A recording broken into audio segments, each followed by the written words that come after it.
I got an interesting comment on one of my videos stating that digital art and AI were the same thing. When I came across this comment, I didn't quite know how to feel, whether to be offended, irritated, amused. At the time, I was looking at what I could paint next after my initial painting of the year, which is on my channel if you'd like to check that out. But I was looking at what else I could paint after this painting, and I thought, okay, you know what, it would be fun to do a little experiment, I'd say.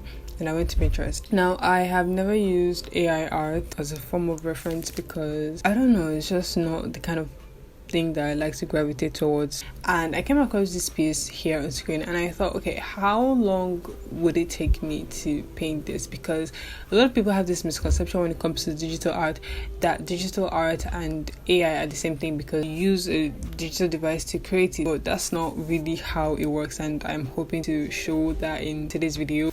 So starting off, I got the sketch going on and painted did the whole sketch. Sketching is not really my strong suit and it's not something I enjoyed, and I feel like this is where I went into my very first roadblock, which made this drag on way longer than I wanted it to. And I used a grayscale, which is unlike me, because if you know me, you know I prefer to paint on a white background.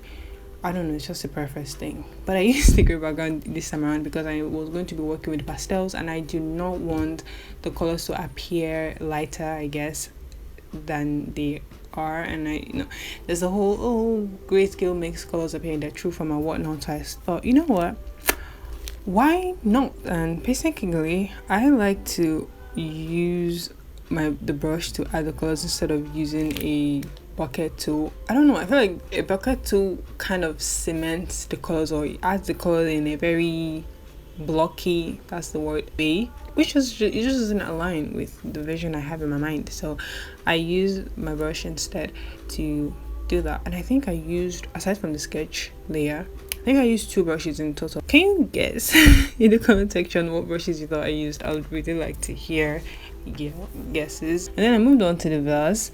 Now right here, I'm just looking at the reference, trying to see if I can sort of replicate what's going on and then beat that.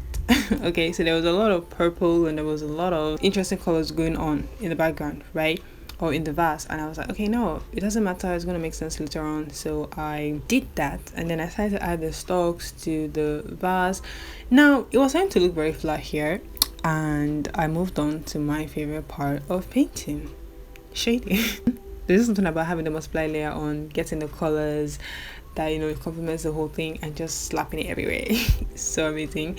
And if there's one thing that I sort of quote unquote like that went on in the references, the colors weren't flat, in the sense that the colors that we used to shade the piece, it wasn't like using one color throughout. And I'm very curious if you know someone who knows who the artist who kind of paint in this manner. I like to know who they are. I mean, it makes sense to support the art piece instead of the generated version, but they paint beautifully because it makes more sense when there's more colors going on, when you're adding shadows, and the shadows has purple and it has orange and it has reds and blues and whatnot, instead of just sticking to one single thing.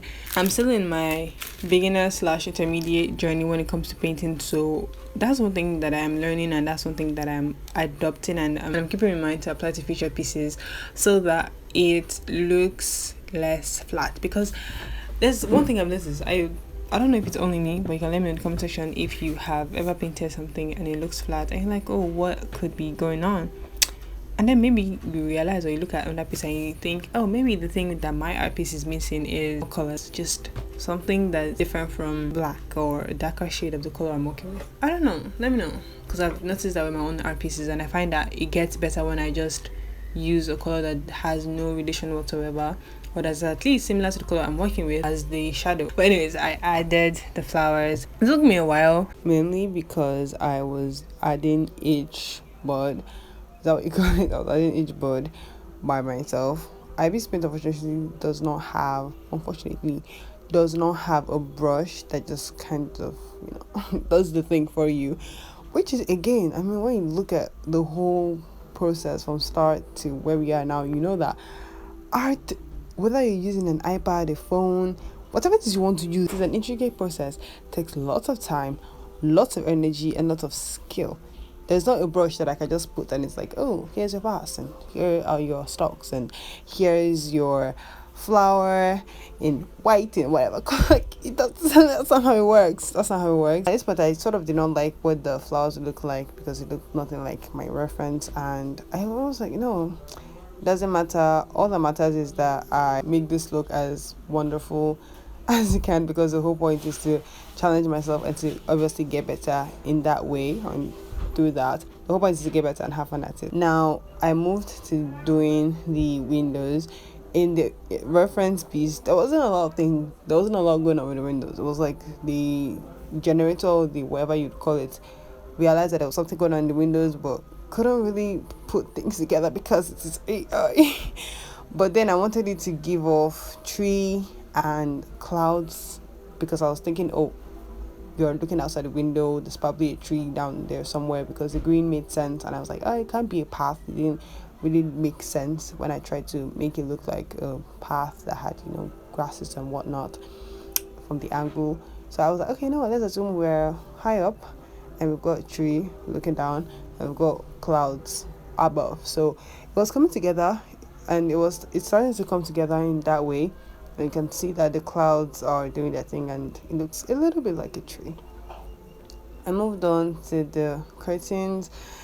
My God, this part was, I'd say, the hardest, because it looks simple in the reference. I just put white and darken it and whatnot, and it'll look good. But I was trying to make that work, but it wasn't working, and it didn't quite turn out the way I wanted it to. But I've obviously learned so much today, and despite it not looking exactly how the reference looks or how I want it to look, I'm glad. I feel like I learned a couple of things and I'm excited. Let me know what you think in the comment section.